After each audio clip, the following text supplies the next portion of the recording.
انا السؤال اللي تياكلني في راسي، واش هادو اللي خارجين تيحتفلوا وتيكلاكسونيو وتيدوروا بطوموبيلاتهم، واش هما اللي البارح داروا في ستاسيونات وكيتسابقوا باش يديروا البلان حيت زاد 2 دراهم في الثمن ديال المحروقات، وقال لك اللهم ان هذا منكر.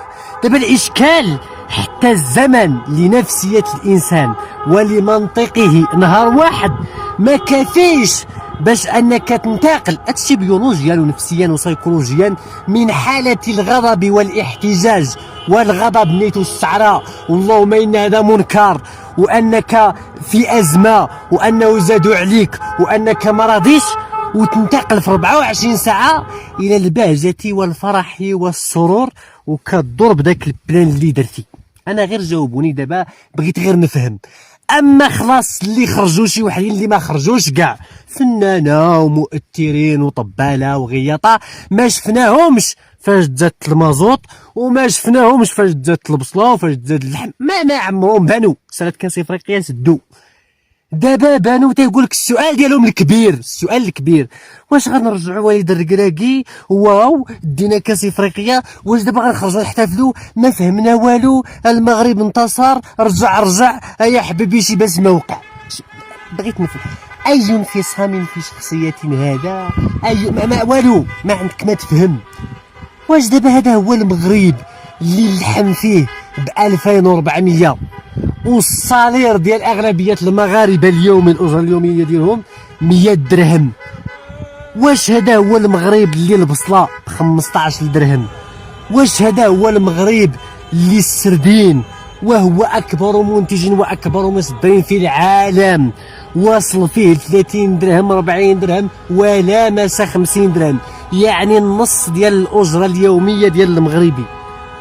تتساءل زعما، وحتى رياضيا وحتى في المنطق الرياضي ألم تنتهي المباراة وقلنا بأنه عندنا الحق تما لأن دوك الناس انسحبوا؟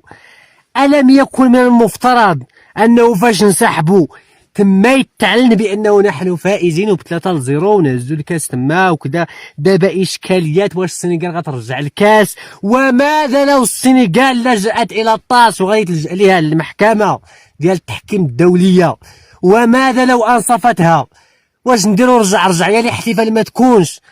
وقسما بالله إلى الحماق هذا، وقسما بالله إلى عيا ما تفهم، وقسما بالله إلا تتفرج وتتقول نحن كرياضيين كشعب مغربي نيت عاشق لكرة القدم حتى واحد ما نفرحوا أننا نديو الكاس بهذه الطريقة.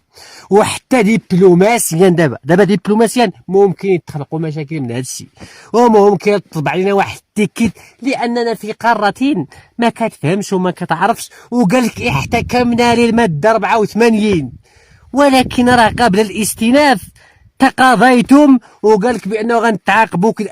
واش زعما ما شافوش ديك الماده 84؟ اسئله كثيره جدا. انا اقول بانه ذاك النهار استحقين ان نفوزوا لان دوك الناس انسحبوا، وإلا التحكيم دار شي اخطاء راه ماشي اول مره التحكيم في افريقيا في انتظار ان يتحسن انه يخطأ، وكان نورمالمون خص المغرب تما صافي ما يكملش، هادو راه انسحبوا خصو يتعلم صافي راه نهايه المباراه، كيما وقع في الماتش ديال الترجي والوداد وكيما وقع في بزاف ديال الماتشات صافي كينسحب الطرف الاخر تيخرجوا تيدخلوا لغرفه الملابس انسحبوا. اذا السلام عليكم. ولكن بهذه الطريقه وبهذه الكيفيه وحتى التعاطي ديال الشعب والناس خارجه كتحتفل صافي تتقول ما هذا يا هذا، وكيفاش دابا حنا ممكن ان نتفاهموا واي منطق نسلكوه؟ واش دابا حنا صافي يعني شعب ميكانيكي، ردة افعال انفعاليه عاطفيه بدون تحليل بدون منطق بدون واش هذا سيروم واش هذا برا باش نبردو، لانه ما يقع في الغلاء وفي المعيشه اليوميه ديال المغاربه وما يقع في معدلات البطاله وما يقع في بزاف ديال الحويجات اللي المغاربه مساكن في حياتهم اليوميه كيعانيو. اما في نهايه المطاف راه كره القدم لعبه ترفيهيه موجوده باش انه الناس يرفعوا على راسهم وباش انه الانجليز والاسبان حتى حنا نستاهلوا يعني في الويكاند فاش تكون عندنا عطله ونكونوا خدمنا وقضينا المصالح ديالنا، نمشيو كل واحد لمدينته يتفرج واحد الماتش بهدوء ويستمتع بفن كرة القدم ورياضة كرة القدم والتنافس الشريف. وحتى بين الدول يعني بعيدا عن الحروب وبعيدا عن الازمات والقصف والنيران، الناس تنافس واحد الحاجه اللي هي رياضيه، اللي هي نبيله، اللي هي فيها امن، فيها سلام، فيها.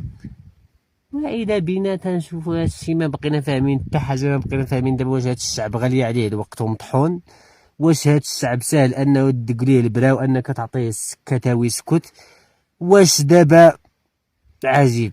عجيب امرنا لاننا كلنا مغرب، عجيب امرنا لانه واحد ولا جوج ولا ثلاثة ولا 10 ديال المغاربه ولا 100 ولا مليون ولا 30 ولا 5 المليون لا يمكن ان يلغي صفات ترى بانه كاينه في بزاف، كاينه في بزاف. ما عرفتش يصعب تحليلنا ويصعب تصنيفنا ويصعب توقع افعالنا ويصعب. ما عرفتش غدا يقدر ينوضوا يلونوها لك ويديروا ثوره واضرابات واحتجاجات، وبعد غدا يقدروا ينوضوا يحتفلوا صافي. ما عرفتش.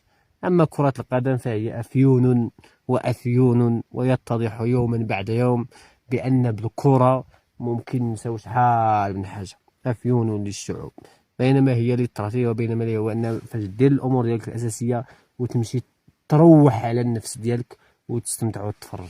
ها هي اصبحت تونسي في الغداء وفي المازوط